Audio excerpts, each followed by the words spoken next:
My name is Oussama Ben Hadj Dahman. So for those who knows me in the field of cybersecurity, generally knows me as Cyber Eagle 2001. Actually, I'm a CTF editor. So I'm glad that you can see it now. So actually, the subject is about, as the title of the webinar is abnormal behavior analysis implemented on Microsoft Sentinel. And actually, I had some experience now in the last 2 years. I started as cybersecurity manager at Engineering Spark FST. Now I'm actually a cybersecurity manager and co-founder of Coiner Impact. I'm also the chairman of Engineering Spark. Also, I am a cybersecurity and stack actor in one of the most known startups in Tunisia and Middle East, which is actually Go My Code. I am also cybersecurity instructor at Securzy, even if I don't do a lot of webinars, but I'm going to prepare something amazing, something like a bootcamp or something that can give quite an insight about cybersecurity, or what actually I really love, which is forensics engineering and digital forensics. For the certifications, so I'm certified as penetration tester, but also I'm certified as digital forensic examiner from the International Cybersecurity Institute. So actually, I started my career as a penetration tester. And through the years, I find out that I'm more into playing the detective style. So I went more into forensics engineering. And actually, I prepared some good content about forensics engineering and incident response for the future. In the last 3 months, actually, I was working a lot on Microsoft products, because the research and the main research was actually held on the cloud environment of Microsoft, which is Azure, and actually worked more in Microsoft Sentinel.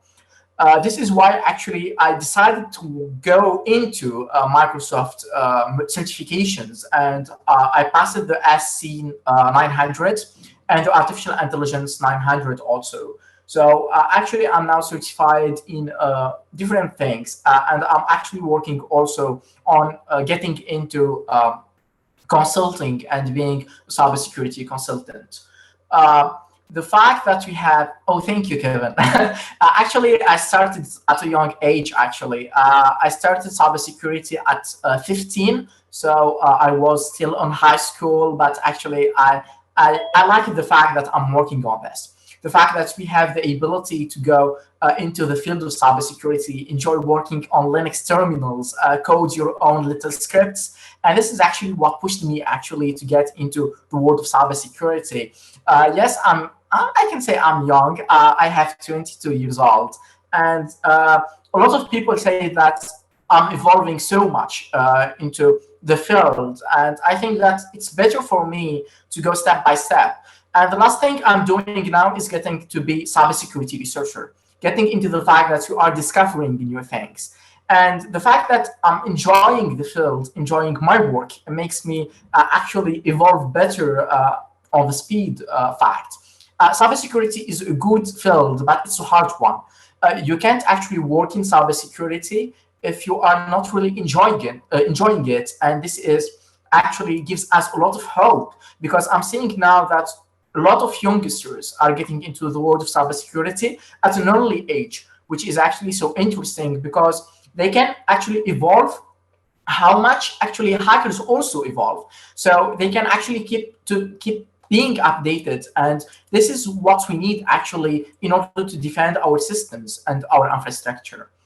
To understand actually the subject about abnormal behavior detection, I felt that we need actually to understand the history behind cybersecurity, but also about artificial intelligence and how much the cyber threat is evolving right now.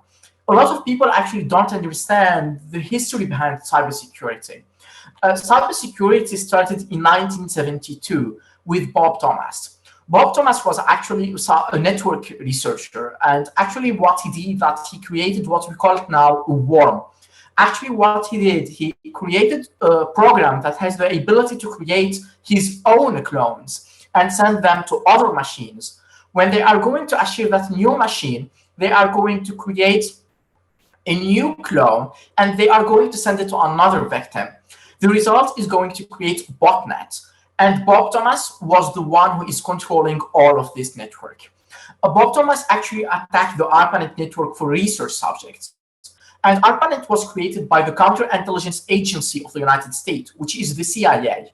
They created ARPANET in order to achieve a network that has the ability actually to secure their infrastructure, and even with a nuclear strike. If I'm going to have a nuclear strike, then our military basics and bases have the ability to communicate.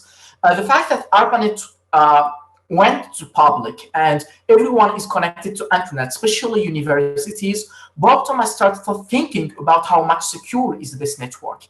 And it did ARPANET survive a nuclear strike in tests, but didn't actually survive a cyber attack. And through the years, ARPANET was replaced by the new network which is called Internet, the Internet we are using today.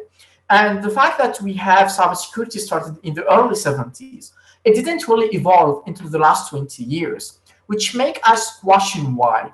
During this moment, actually, hackers didn't really evolve, and also the hardware didn't really evolve as much as it started evolving in the last 10 or 20 years. This is why actually we started talking more about cybersecurity in the last 20 years. On the other hand, actually, to understand also abnormal behavior detection, the new way we are detecting cyber threats and cyber attacks is actually artificial intelligence. Artificial intelligence is a hot topic now, and you are talking about implementing AI everywhere, in medical, in medicine, in actually in agriculture, in IoT, and it's something so interesting. But artificial intelligence is so old; it goes way back to 1942. And more precisely with Alan Turing. Alan Turing was actually a British mathematician. And during the Second World War, the Nazi Germany actually created a huge, amazing crypto system. And that crypto system actually was called Enigma. Enigma actually had the ability to encrypt information based on three main things, which are actually the dates. It means actually the day, the month, and the year. The fact they are using three things to encode their systems and to secure their communication, they actually allowed us to have an idea about how much was amazing the results that you are having.